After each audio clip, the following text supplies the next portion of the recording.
Welcome to Old Time Radio Classics. The date is November 12th, 1944. Earlier today, Royal Air Force bombers sank the German battleship Tirpitz in the Norwegian fjord. The threat that kept the British home fleet occupied for years is finally neutralized. But tonight, Chester Riley has more pressing concerns. Football. The 1944 college football season was like any other. With so many young men serving overseas, teams relied on 17-year-old players with deferments and military trainees. Army and Navy dominated the rankings, their rosters filled with athletes awaiting deployment. Radio and football were made for each other. Play-by-play announcers painted pictures with words, and millions of Americans who couldn't attend games lived and died with every broadcast. Bill Stern and Ted Husing became celebrities in their own right. William Bendix was a genuine sports enthusiast. As a teenager, he worked as a bat boy for the New York Yankees, where he became friendly with Babe Ruth. Years later, Bendix would play the Bambino himself on film, though the movie is remembered more for its historical inaccuracies than its quality. In tonight's episode, Chester makes a bet he can't afford to lose on a game he can't predict. Every gambler knows that feeling. The absolute certainty that precedes absolute disaster. Ready for kickoff? This is The Life of Riley. Folks, you laughed with him when he played the Marine in the movie Wake Island, and soon you'll see him with Alan Ladd and Brian Donlevy in 2 Years Before the Mask. He's Hollywood's magnificent mug. I came up the hard way. When I was 6 years old, the doctor discovered I had an extremely high IQ. But luckily, I grew out of it. The American Meat Institute presents William Bendix in The Life of Riley.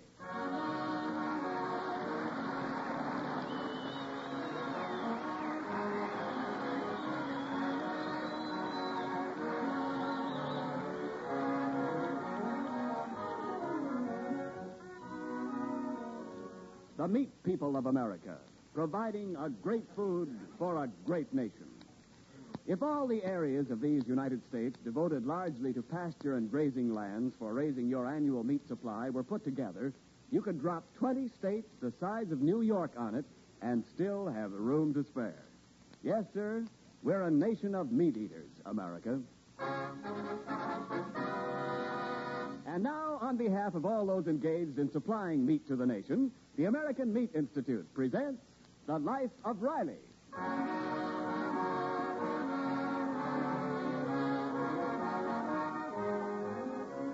Right now, Riley and his friend Jim Gillis are talking about the big football game of the season, which to them means the battle next Friday between the Green Goats of the John J. Boskowitz Junior High School and the Maroon Maulers of Mazeppa Junior High.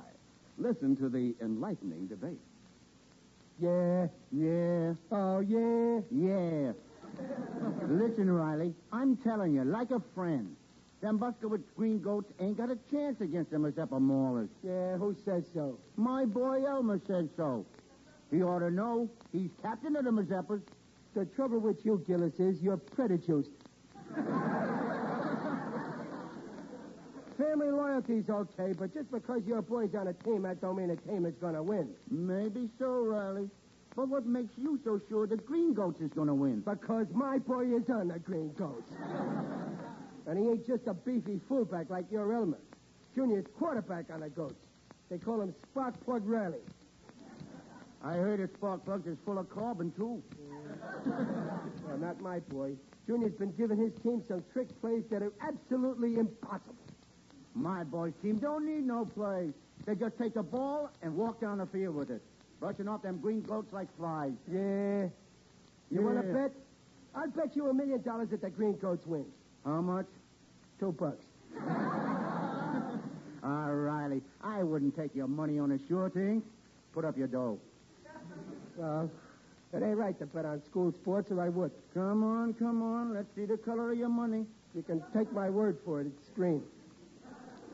But it ain't clean football when you bet money on it. Backing down, huh? Well, I don't blame you. I ain't backing down. But instead of betting cash, I'll bet you a trip to the Bijou movie theater that my boy's team wins. Let's make it interesting, Riley. I see you that trip to the movies and raise you a dinner. Okay, we'll have dinner at Luigi's Spaghetti Heaven and Meatball Mardi Gras. Gillis, I see you at the movies and the dinner, and I'm throwing in our wives. It's a bet. They go too. In a taxi. I see the taxi and raise you flowers for the ladies. And a new hat for me to be wearing. I'll be wearing the new hat. Okay, you're on, Riley. Okay. And the loser pays off right after the game. Movies, dinner, flowers, taxi, and a new hat for the winner. Right. Loser pays off. And Gillis, when I say loser, I do mean you.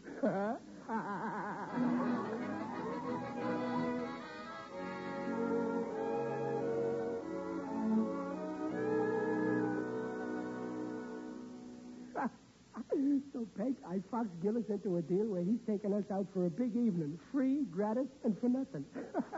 Well, that's fine, Riley, but how do you know this'll all be on Gillis? Oh, that's very simple. With them trick plays of juniors, this team can't lose. I'm not so sure. Junior's been acting kind of gloomy tonight. Oh, athlete's always been worried. Where is he? In the next room, at the desk. Well, I'll go in and give him a little pep talk. A plus B. Oh, hello, Pop. Hello, Junior. A plus B over C minus D equals X. Hey, that's a real tricky little play you got on paper there. Yeah, it's tricky, all right. Only if I was you, I wouldn't send X through the center of the line between A and B. I'd make C throw a forward pass. This ain't football, Pop. It's algebra. Algebra. Junior, stop straining your brain with that stuff. You ought to be in bed resting your skull for practice tomorrow. I can't help it, Pop. I gotta hand this algebra in to Miss Jessup tomorrow. And if I don't, she'll keep me after school, and then I can't practice. You gotta practice. How many algebra examples she give you to do? 50. 50? Where's that teacher's school spirit? How long you been at that algebra tonight? Half an hour. How many out of the 50 you got left to do? 50. That's sabotage. If it takes you a half hour to do one, it takes 2 half hours and an hour. It'll take you 100 hours to do 50. That algebra teacher ought to take arithmetic. Don't you know you can't get done tonight? I gotta get it done tonight. I'm going to phone her right now. Oh, no, Pop. You better not. Why not? She can't bluff me. I'd like to hear how she thinks a football player can do 50 algebras a night and still make any first downs. Well, Pop, she didn't exactly just give me this algebra to do all tonight. Well, you said it had to be all in by tomorrow. Yeah, but she kind of handed it out the first of the month. I kind of forgot it until tonight. Junior, leave this be a lesson to you. Don't put off till tomorrow what you should have done last month. Oh, yeah, but... Junior, look, I work at a war plant. If I didn't do my job right last month, putting in every rivet I was supposed to, you know what would be happening today? American pilots would be flying over Germany without planes.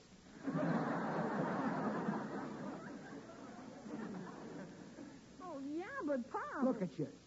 Stuck with 50 problems and no practice. And me with a bet on your team. It's wrong to bet, Pop. Don't change the subject.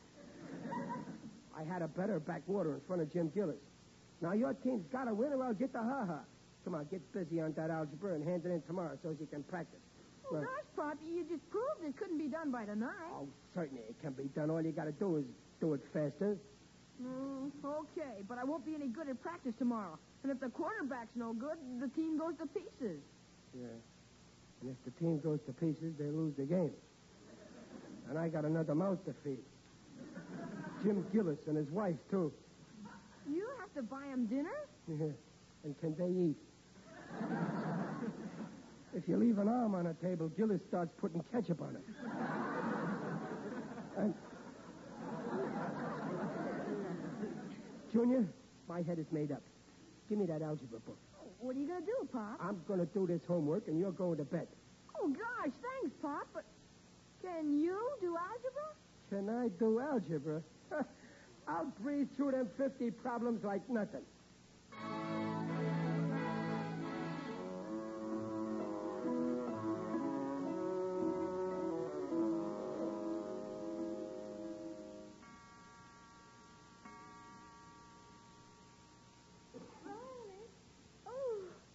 It's 3 o'clock in the morning.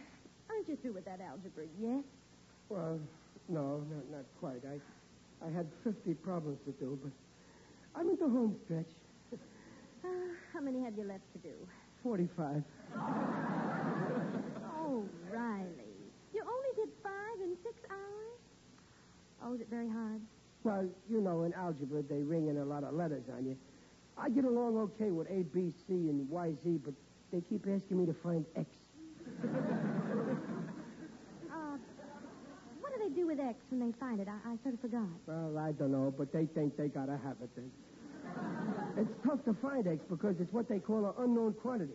How am I going to find something when a guy that wrote the book admits he don't even know what it is? But that's what algebra teaches, dear. How to discover something you don't know. Yeah. Well, ever since I was in school, they've been looking for X. If they ain't found it in all this time, I don't know how they expect me to get it in one night. Oh, maybe you better get your sleep, Riley. No, I'm not done doing. I'm no quitter. I'm doing this stuff if it takes me all night. And Junior's turning it in the morning so he can practice and win that game. What time did you say it was, Bert? 3:05. I'll bet that money-mad Gillis is sleeping like a log.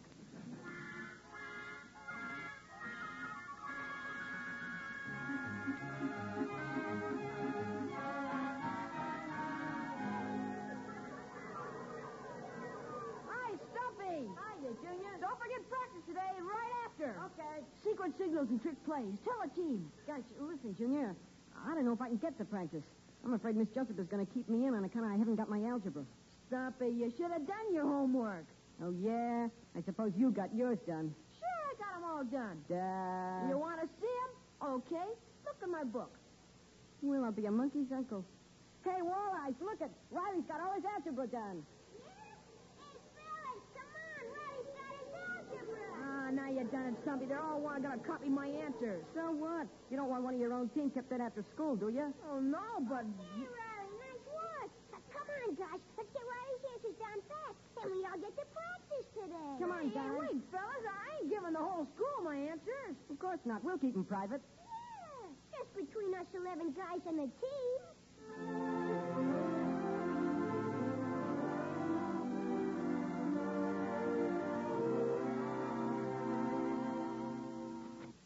Well, Riley, you home from work?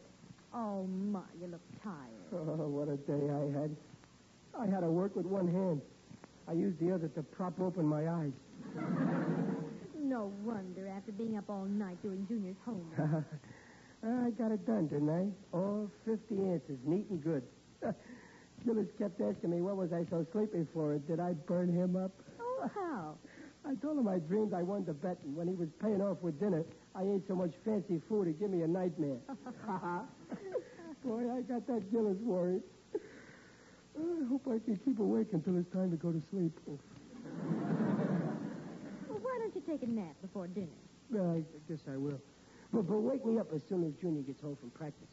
Well, he is home. What? Uh-huh. Couldn't have been a very long practice. Hey, Junior, what goes? Why ain't you practicing? A plus B over Y minus Z equals X. Junior, this is where I came in yesterday. Is that algebra again? Oh, yeah, Pop. Some more of that Miss Jessup's work.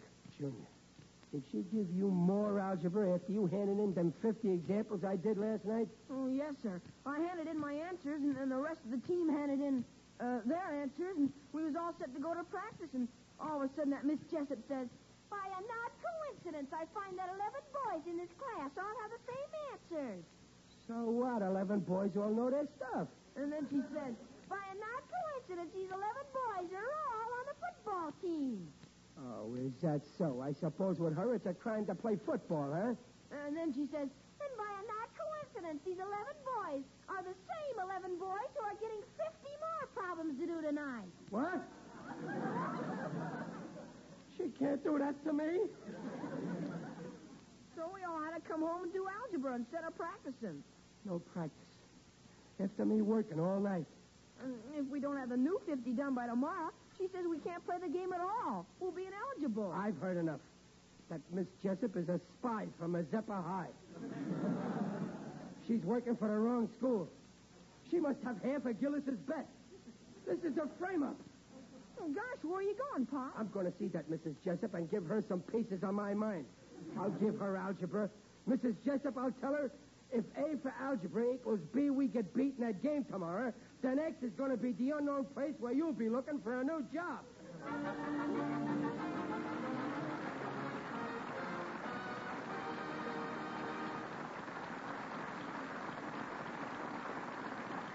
In a moment, we'll see what happens when Riley locks horns with Junior's algebra teacher.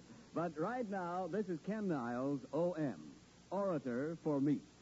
Well, the other evening at rehearsal, two of our girls in the cast, during a breathing spell, were talking over the home food situation. I came up just in time to hear this one. If you're a bridge player, you'll get it.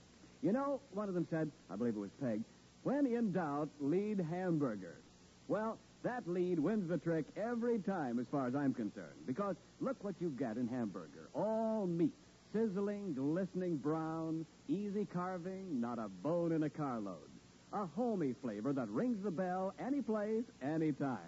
Remember, in buying meat these days, you may not always get the kind and cut you want because large shipments of meat are going to our fighters and our fighting allies all over the world. But your meat man usually has that good, tender, easy cooking, easy eating hamburger. You like it. Junior likes it. Dad likes it. I like it. William Bendix likes it. Lou Kozloff is a hamburger fiend. So, help yourself to hamburger, and along with highest quality eating, get proteins of highest quality, the kind all meat is noted for. Meat, you know, is a yardstick of protein foods because meat measures up to every protein need. And now back to The Life of Riley with William Bendix as Riley. We left Riley on his way to see Junior's algebra teacher and deliver a lecture on the evils of homework for football players, especially when the father of one of the players stands to lose a bet and eat crow if the team loses tomorrow's big game. As we rejoin Riley now, he is tapping a bit nervously at the door of Miss Jessup's apartment. Yes? Oh, good evening, teacher.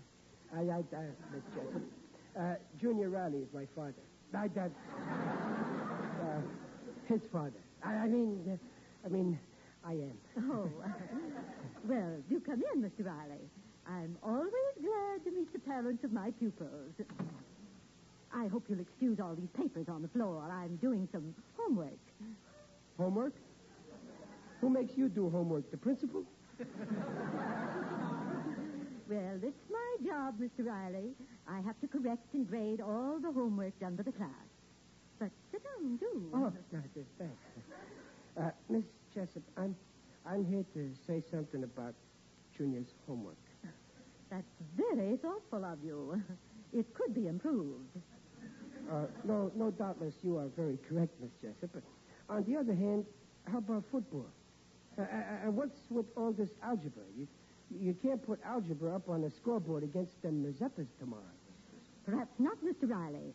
Nor can I put a home run on a student's report card. Home run?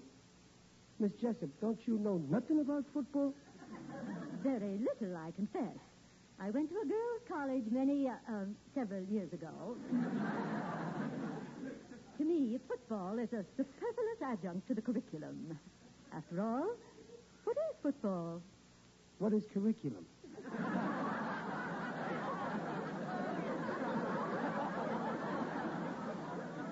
I am not averse to helpful exercise, but in the larger game of life, Mr. Riley, algebra is more important than any sport.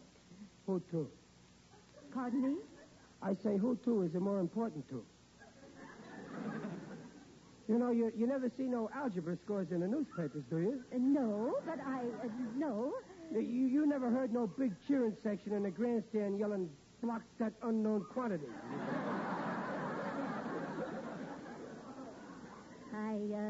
I've never heard a cheering section yelling anything.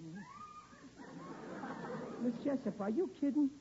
You never saw a football game? No, Mr. Riley, I'm not kidding. Miss Jessup, you've been going to school too much. I'm taking you personally to that game tomorrow.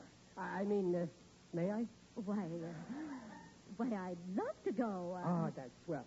Now, listen, you want to see a good game, don't you? You want to see your school win, huh? I would not be averse to a favorable decision if the boys play at all. Play at all? They gotta play. It's the big game.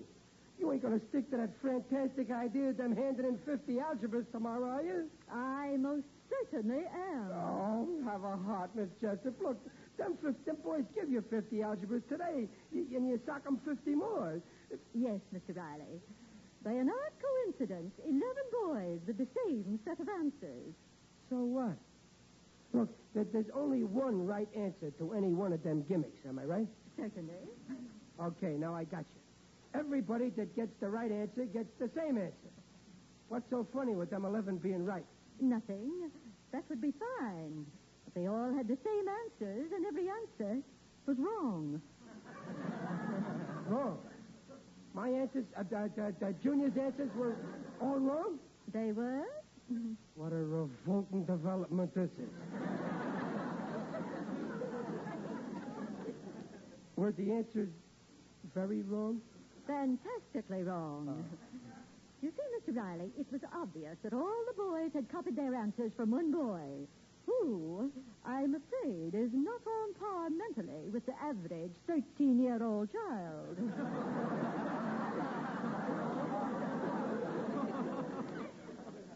He ain't, huh? I pity his poor parents. Yeah, especially his father. I had no choice but to discipline them. But that team's got to play tomorrow. Don't you just punish the boy that gave them all the wrong answers? I could do that if the boy would confess. You would? Yes, because then I could talk to that boy and make him promise to stop spreading ignorance among my pupils. Okay. The team's got to play, so if you promise just to punish him and let the rest of them play, I'll tell you what boy got the wrong answers. I promise. Okay. I'm the boy.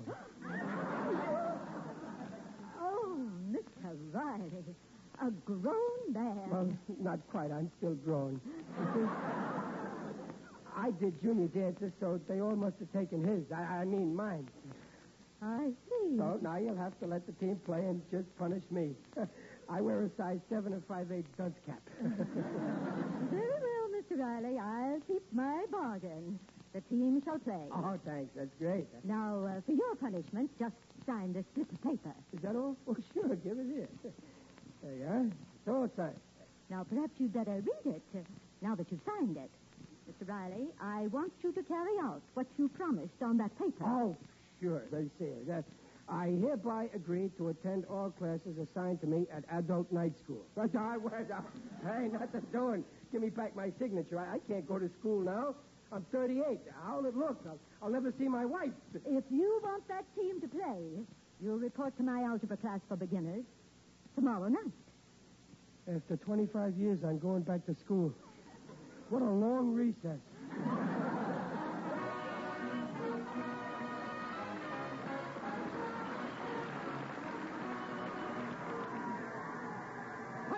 Height, green and white. What's that whistle? Time out. What's the situation now? It ain't good. It isn't good. You said it. It's rotten. 5 minutes to play, 6-0 in favor of the Mazeppas, and we got the ball on our own 1-yard line. Well, that isn't so bad. All one of our boys has to do now is take the ball and run 99 yards through the other team. That could be done. Sure, if he was a tank. Oh, football is so thrilling. I'm glad you brought me, Mr. Riley. And wasn't it sweet of the team to present me with these flowers? Oh, they appreciate you letting them play. They might have appreciated me who done their algebras for them. After all, a 10-cent cigar only costs 15 or 20 cents. But you did the problems wrong. Well, all right, then. One measly cigarette. They're starting again. Squash them like grapes and pick up the pitch. 3 cheers for John J. Buskowitz. Mr. Riley, I echo those sentiments. They're lining up. If Junior don't throw a forward pass now, I'll disown him. He's going. The beauty. Stumpy's going for it. He's going to fumble. Oh, I'm so glad. No, he held it. He's running for a touchdown. He's over it. It's scoring time. Step off the brakes and pick up the lead. 3 cheers for John J. Buster. Oh, it doesn't work out, does it? Now, look. If we can kick a conversion, we get an extra point. We win by 1 point. Oh, I can't keep the figures in my head. Miss Jessup, you should give up algebra and take up arithmetic. Take my word for it. If the ball goes over that thing that's out there between the posts, it's our game. Look, isn't that Junior? About kick? Yeah, my boy Junior. Block that kick! Block that kick! No! Here he goes. We win! Have I got a son or have I got a son? Oh, this is very gratifying. Oh, I must see winning all the games. Ah, you're okay, Miss Jessup. You're a good sport. And what a sense of humor. Humor? Yeah, that gag you pulled on me about going to night school. For a while there, I thought you meant it. What a killer. Well, I'll be seeing you sometime. Mr. Riley, you'll be seeing me in my class at night school tonight. You weren't kidding? I most certainly was not. You'll be there at 9 o'clock. Yes, teacher.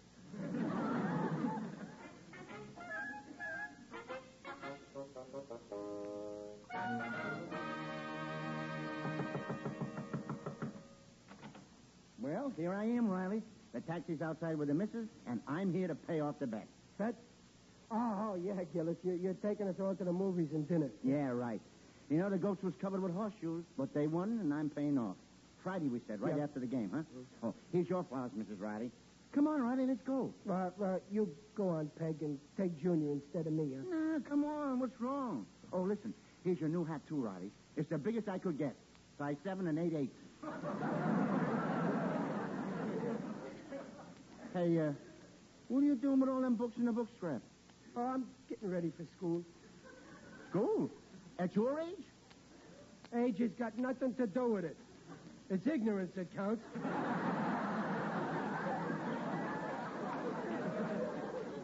I can't collect my bet tonight because I signed up with Miss Jessup. I got to go to night school. Algebra for beginners. What do you know? School days, 0 gold. Cut it out, Gillis. I ain't no kid. Well, I guess I better go. Hey, wait a minute. What's that sticking out of your pocket? Oh, that's an avocado. What for? That's for the teacher. I couldn't find an apple.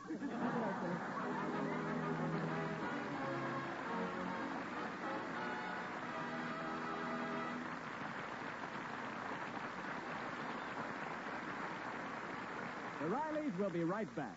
You know, Mrs. Niles and I have a theory. You don't need to coax people to eat a good breakfast.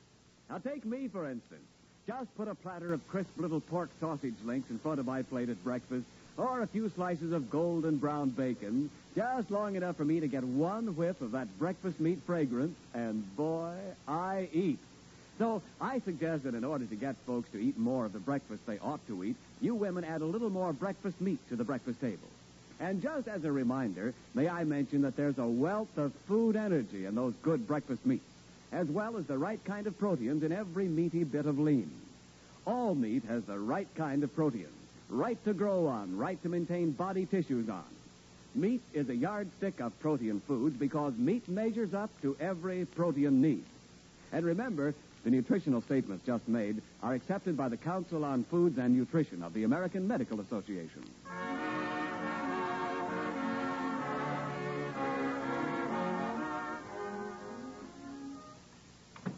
Hello, Pop. Home from school already? Yeah. Riley, what are you doing? My homework. Homework? Yeah. I got 50 problems to do. Oh, Pop, you go to bed. I can sleep tomorrow. I'll do your homework. You will? Gosh. Thanks, Junior. Oh, but Riley, 50 problems the first night? Well, yeah, you see, the teacher caught me in the coat room smoking.